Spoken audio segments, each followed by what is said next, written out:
parents didn't invite E to their housewarming party, even though their new house belongs to me. I came uninvited and heard, well, what's done is done. You bought it, but it's ours now. So I gave them a little surprise. My name is Madison and I came into this world as an afterthought, born to parents who were already in their 40s and had a 10-year-old daughter they considered more than enough. We didn't plan for you, my mother would often say, not maliciously but matter-of-factly, as if stating the weather. If it wasn't for your grandparents' insistence, she'd trail off, leaving the rest unsaid, but the message was clear. I was here because my maternal grandparents had convinced my reluctant parents to have another child. They were overjoyed at the prospect of a second granddaughter, while my parents viewed me as an obligation they hadn't asked for. My sister Sarah was already deep into her own world of teenage concerns when I arrived. She wasn't cruel or mean, she simply acted as if I didn't exist. While I played with my dolls in the corner of our shared living room, she'd be sprawled on the couch, talking on the phone about boys and college applications, completely oblivious to my presence. Sarah, honey, don't forget your SAT prep books, Mom would say, carefully arranging them in her backpack. Meanwhile, I'd be sitting at the kitchen table, waiting for someone to notice I needed help with my homework. But help rarely came from my parents. Instead, they developed a routine that shaped my entire childhood. Every morning they'd drop me off at my grandparents' house. You wanted her? My father would say to my grandfather, keys jingling in his hand as he prepared to leave for work. She's all yours. My grandparents' house became my real home. They picked me up from school, helped me with my homework, took me to the park and made sure I was fed and cared for. Only late at night would my parents come to collect me, usually looking tired and slightly annoyed at having to make the trip. Madison, my grandmother would say, hugging me goodbye each night, you're the best thing that ever happened to us. And in those moments wrapped in her warm embrace, I could almost forget that I wasn't wanted elsewhere. This pattern continued day after day, year after year. While my sister prepared for her bright future, I learned to navigate life as an afterthought in my own home. But my grandparents' love was constant, unwavering, and it was in their home that I learned what it meant to be truly valued. One day my grandfather would tell me as we worked on my math homework, you'll understand that sometimes the best things in life aren't planned. He'd wink at me, and for a moment, the weight of being unwanted would lift from my small shoulders. With Sarah away at college, I thought things might change at home. Maybe my parents would finally see me, the daughter who remained. I couldn't have been more wrong. Madison, my mother's voice reached me before I could even drop my backpack after school. The house needs cleaning. Start with the bathrooms. What had once been Sarah's chores now became mine, along with a host of new responsibilities. The washing machine became my constant companion, and I learned all its quirks and settings by heart. The housework seemed endless. You live here, you need to contribute, my father would say whenever I showed the slightest hesitation. Your sister always did her part. By the time I was 14, I had graduated from cleaning to cooking. It wasn't a gradual transition. One day my mother simply stopped making dinner. You're old enough now, she announced one morning. We expect dinner ready when we get home from work. That first night I made spaghetti. It was slightly overcooked but edible. My parents ate in silence. Then my father looked up from his plate. Tomorrow try something with chicken, he said, his tone making it clear this wasn't a suggestion. My only escape was dreaming about college. Every night, after finishing the dishes, I'd retreat to my room and browse university websites. I'd imagine myself walking across different campuses, far away from the endless chores and cold silences. Then when I was 16, Sarah came home with news that changed everything. She bounced through the front door one Sunday afternoon, dragging a tall, well-dressed man behind her. Mom, Dad, she squealed. This is James, we're engaged. You'd think someone had just announced they'd won the lottery. My parents literally jumped from their seats, my mother crying tears of joy. My father was already pulling out his phone to call relatives. We'll pay for everything, my mother declared, hugging Sarah. Our first daughter's wedding has to be perfect. The wedding preparations consumed our house for months. Every conversation revolved around flowers, venues, and guest lists. Money seemed to flow like water, designer dress, premium vendors, top-tier everything. My grandparents attended the wedding but seemed uncomfortable with the extravagance. I caught my grandmother frowning at the ice sculpture that probably cost more than a semester of college tuition. Grandfather just shook his head at the champagne fountain, but they kept their thoughts to themselves. 2 years later, I sat at our dinner table, 3 college acceptance letters spread before me. After years of playing Cinderella while maintaining straight A's, I'd been accepted to all my top choices. My heart raced as I told my parents the good news. That's nice, my mother said, not looking up from her plate. But we can't pay for it. We spent all our savings on your sister's wedding, even took out a loan for it. There's nothing left for college. But you paid for Sarah's college, I stammered. That was different. My mother replied. We saw potential in her. The silence at the dinner table was deafening after my mother's words about potential. I sat there, acceptance letters suddenly feeling heavy in my hands, as my parents continued eating as if they hadn't just shattered my dreams. You should get a job. My father said between bites, save up some money, take out a student loan. That's what responsible adults do. I left the table without being excused, something I'd never dared to do before. My hands were shaking as I grabbed my phone and called my grandmother. Within minutes I was walking through their familiar front door, tears streaming down my face. Oh sweetheart. My grandmother pulled me into a hug while I told them everything between sobs. My grandfather's face grew stern as he listened, but there was a glimmer in his eyes that I couldn't quite read. When I finished, they exchanged a knowing look. "Madison," my grandfather said, taking my hand, "we've been expecting something like this." "What do you mean?" "We've watched how they've treated you all these years." My grandmother explained. "How they spent money on Sarah's education, her wedding. We knew they might do this to you." My grandfather stood up and walked to his study. When he returned, he was holding a folder. "We've been saving for your education since the day you were born," he said, opening the folder to reveal bank statements. "You can choose any of those 3 colleges. We've got you covered." That night, I went home and packed my things. Not everything, just what I needed. My parents were watching TV downstairs and barely looked up when I told them I was moving in with my grandparents. "Whatever you think is best," my mother said, her eyes never leaving the screen. Was that relief I heard in her voice? The next few weeks were a blur of college preparations. I chose to study financial analysis. Somehow, watching my parents' mismanagement of money had sparked an interest in doing things the right way. My grandparents helped me with every detail, from filling out forms to buying supplies. When I finally started classes that fall, it felt like stepping into a new world. The material was challenging, but I loved every minute of it. Each class felt like a step away from my old life and toward something better.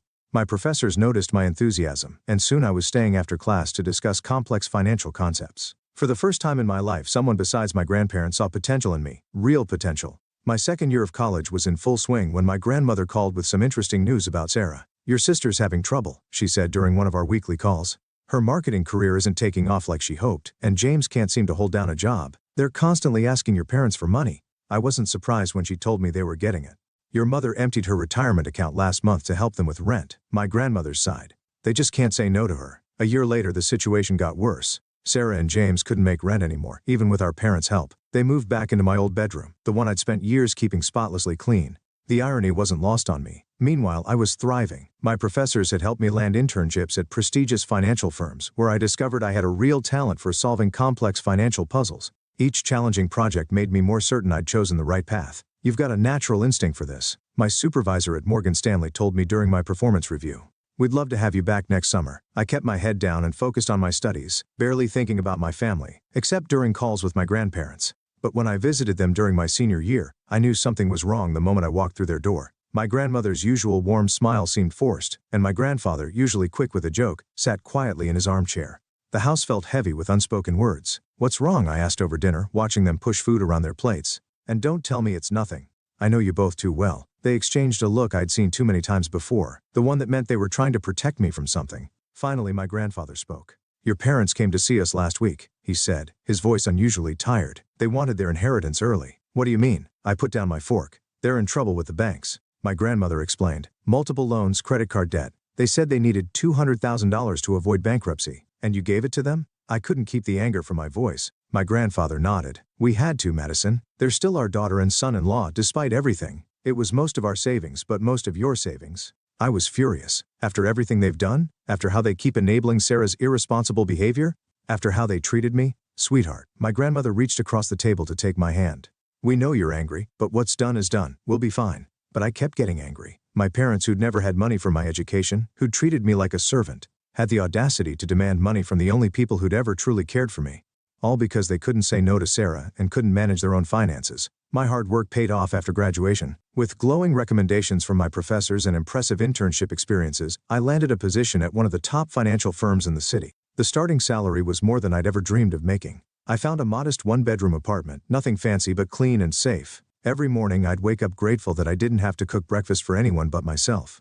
My career flourished as I threw myself into each new challenge, earning promotions and bonuses that my younger self couldn't have imagined. Within a few years, I had enough saved for a down payment on my own place. The day I signed the mortgage papers, I couldn't help but think of my parents and Sarah, who'd never managed their money well enough to buy property. Not that they knew about my success, we hadn't spoken in years. Then came the call that changed everything. My grandfather had suffered a massive heart attack. By the time I reached the hospital, he was gone. My grandmother, who'd been by his side for over 50 years, seemed to lose her spark after that. Less than 2 months later, she followed him. I was arranging my grandmother's funeral when I heard a familiar voice behind me at the funeral home. "Madison, do you want some help with the arrangements?" I turned to find my mother standing there, looking older and more tired than I remembered. Part of me wanted to tell her to leave, but something in her expression made me hesitate. "Sure," I heard myself say. "That would be nice." Over the next few days as we planned the service, my parents began to open up. They were struggling, they admitted. Retirement hadn't been kind to them financially. "We barely make ends meet," my father confessed one afternoon while we were picking out flowers. And with Sarah's twins. Twins? This was news to me. Yes, 4-year-olds. My mother jumped in. Such beautiful boys, but they need so much. Sarah and James still can't manage on their own, so we help where we can. I nodded, keeping my expression neutral. Some things never changed. A week after we laid my grandmother to rest, we gathered in a wood-paneled office for the reading of the will. I sat across from my parents with Sarah and James slouched in chairs beside them. The room smelled of old papers and furniture polish, and the tension was thick enough to cut with a knife. The notary, Mr. Patterson, adjusted his glasses and began reading in a monotone voice. I expected the usual legal jargon, but what came next made everyone sit up straight. To our beloved granddaughter Madison, he read, "We leave our house at 1542 Maple Street, and the sum of $150,000. The silence that followed was deafening. Sarah's mouth fell open, and my mother gripped my father's arm so hard her knuckles turned white. Mr. Patterson cleared his throat and continued, and a personal note from Mr. Henderson to his daughter Margaret. He looked at my mother. The note reads, "Margaret, remember that we gave you $200,000 when you needed it most. This is our final decision, and we trust you will respect it as we respected your needs then." My mother's face flushed red, then pale. My father stared at the floor, while Sarah and James exchanged worried glances. After the notary finished and gathered his papers, my parents approached me in the parking lot. The confident demeanor they'd shown during the funeral arrangements was gone, replaced by something almost desperate. "Madison, honey," my mother began, her voice trembling. "You have to understand, we always thought we'd inherit the house. We were counting on it. We're struggling," my father added, running his hand through his gray hair. "The mortgage, Sarah's family's expenses, we could really use the house." I looked at them both, remembering all the years of neglect, the constant reminders that I wasn't wanted, the refusal to help with my education. "No," I said firmly. "The house is mine. That's what Grandma and Grandpa wanted." They continued pleading, following me to my car, but I stood firm. Sarah joined in too, talking about how her boys needed a yard to play in, but I simply got in my car and drove away. A week later, my phone rang. It was my mother, asking me to come over for dinner. Something in her voice sounded different, humbled perhaps. Against my better judgment, I agreed. Pulling up to my childhood home was like stepping back in time, except everything looked shabbier than I remembered. The paint was peeling, the gutters sagged, and the once pristine lawn was patchy and overgrown. Inside, the house was crowded but clean. Sarah's twins, Tommy and Jake, ran circles around the living room while James half-heartedly told them to settle down. The boys were cute. They had Sarah's eyes and James's curly hair. "Madison," my mother smiled, pulling me into an awkward hug. "We made your favorite pot roast." "That's not my favorite," I said automatically. "That's Sarah's favorite." An uncomfortable silence followed, broken by my father clearing his throat. "Well, why don't you tell us what your favorite food is? We'd love to know." And surprisingly, they seemed genuinely interested. Over dinner, they asked about my job, my apartment, my hobbies. They actually listened when I talked about my work in finance, though I could tell most of it went over their heads. That dinner led to another, then another. Soon, I was joining them for holidays, bringing gifts for the twins, even helping Sarah with their homework sometimes. When they mentioned the house needed repairs, I found myself offering to help. I paid for a new roof, fixed the heating system, repainted the exterior. Each time I wrote a check, my parents would tear up with gratitude. "You're too good to us," my mother would say, hugging me. "We don't deserve this." "You're right," I would think, but never say it aloud, because despite everything, despite all the years of hurt and neglect, some small part of me still wanted to believe people could change. The years passed and my career continued to flourish. Each promotion brought new opportunities, and my investment portfolio grew substantially. Meanwhile, my relationship with my parents seemed to strengthen.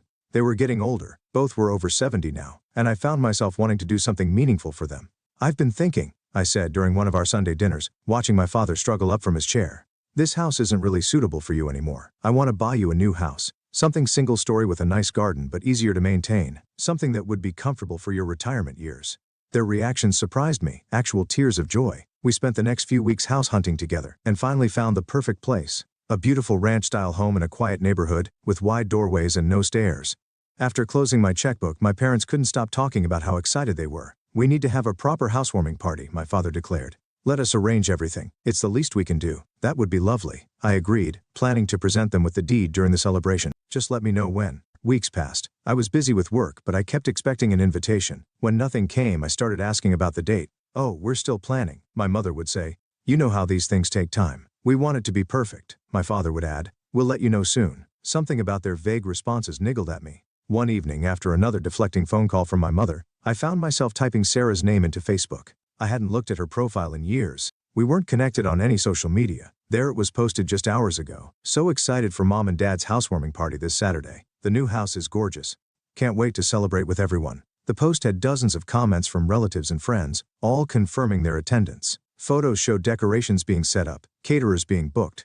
This wasn't a last-minute gathering. This had been planned for weeks. My hands shaking slightly, I called my mother. Hi Mom, I kept my voice casual. Just checking in about the housewarming party. Have you set a date yet? Oh honey, not yet, she replied smoothly. Probably in a couple of weeks, we're still working out the details. We want everyone to be able to come. Everyone except me apparently. That Saturday I parked my car a block away from the house I bought. Music and laughter drifted through the evening air. Through the large front windows I could see dozens of people milling about, relatives I recognized, friends of my parents, Sarah's social circle. The front door was unlocked. Of course it was. They were expecting everyone except the person who actually owned the house. I slipped in quietly, following the sound of my father's voice to the living room. And after all these years of hard work, we finally did it. He was saying to a group of attentive listeners, bought our dream home. Don't forget about Sarah, my mother added proudly. She helped so much with the down payment. Such a wonderful daughter, always taking care of her parents, someone commented. Unlike some people, my mother said pointedly, you know, our younger daughter hasn't helped us at all. Probably too busy with her career to care about family. I stood in the doorway, heat rising to my face as I watched this performance. Sarah beamed beside them, her 7-year-old twins running between the guests in the house I bought. Actually, I said loudly, making everyone jump, I think you've got that backwards. The color drained from my parents' faces. Guests turned to stare at me, whispers rippling through the crowd. Madison, my father recovered first, his smile tight. What a surprise. I'm sure it is, I replied, stepping into the room, especially since you forgot to invite me to the housewarming party for the house I bought. Dead silence fell over the room. Sarah's husband suddenly became very interested in his shoes. Well, my mother's voice had an edge to it. What's done is done. You bought it, yes, but it's ours now. You can't expect eternal gratitude. That's right, my father added, gaining confidence. And frankly, you're not welcome here. This is a family gathering, and Sarah and her family will be living here too, my mother announced. They've already sold their house. It's all arranged. I couldn't help but laugh. A cold, harsh sound that made several guests step back. Reaching into my bag, I pulled out a folder. You seem to be confused about something, I said, opening the folder to reveal the deed and ownership papers. This house belongs to me. I never signed it over to you. I was planning to give it to you tonight at what I thought would be a proper housewarming party. My mother's face went from pale to ashen. My father started to sputter. And now, I turned to address the stunned guests. Now, I'd like everyone to leave. This is my house, and the party's over. You can't do this. My mother's voice rose to a shriek. We're your parents. No, I said quietly. You're just the people who gave birth to me. My real parents, my grandparents, taught me that family means more than blood. They also taught me about finances, which is why I own this house and you don't. They left in tears, my parents, Sarah, James, the twins, and all their guests.